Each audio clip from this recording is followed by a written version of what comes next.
கும்பராசி மெய்யன்பர்கள். கும்பராசி மெய்யன்பர்களுக்கு அ அதாவது தங்களுடைய கோபத்த கொஞ்சம் தணிச்சுக்கணும் அவங்க. ஏன் அப்டின்னா, இதனால தான் பெரிய பிரச்சனைகள் உருவாகும். ஏன் அப்டின்னா, உங்களுக்கு தலையில ராகு. தலராகுன்னு சொல்றது அத. எப்படி தலைச்சனின்னு சொல்றது தலராகு.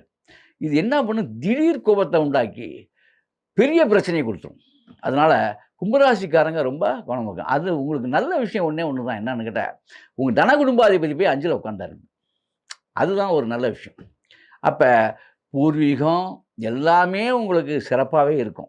பூர்வீகத்தில உள்ளவங்க, சொந்தக்காரங்க, உறவுக்காரங்கலாம் உங்களுக்கு சப்போர்ட்டா இருப்பாங்க. குடும்பம் உங்களுடைய குடும்பமும் உங்களுக்கு சப்போர்ட்டா இருக்கும். நீங்க உங்க புத்தியை கொண்டு கெடுத்து விடக்கூடாது அத. அதாவது ஓவரா போயிறக்கூடாது. எல்லா விஷயங்கள்லயும். சரியா? அத மட்டும் உங்களிடம் தான் பிழை இருக்குமே தவிர, ஆனால் எல்லாமே உங்களுக்கு சாதகமான ஆண்டாக இது அமைகிறது. உங்கள் கோபத்தை நீங்கள் தணித்துக் கொண்டால் குபேர நிலையை நீங்கள் அடையலாம். அதில மாற்று கருத்து ஒண்ணும் இல்ல. அதே மாரி இதில வந்து ஆண், பெண் 2 இருபாலருக்கும் திருமணமாகாதவங்களுக்கும் சரி, இவங்கலாம் சற்று பொறுமை காத்து தெளிவாக செயல்பட்டால், அது மட்டும் இல்ல, இந்த 5ஆம் இடங்கனால உங்களுடைய குலதெய்வ வழிபாடு யாரு?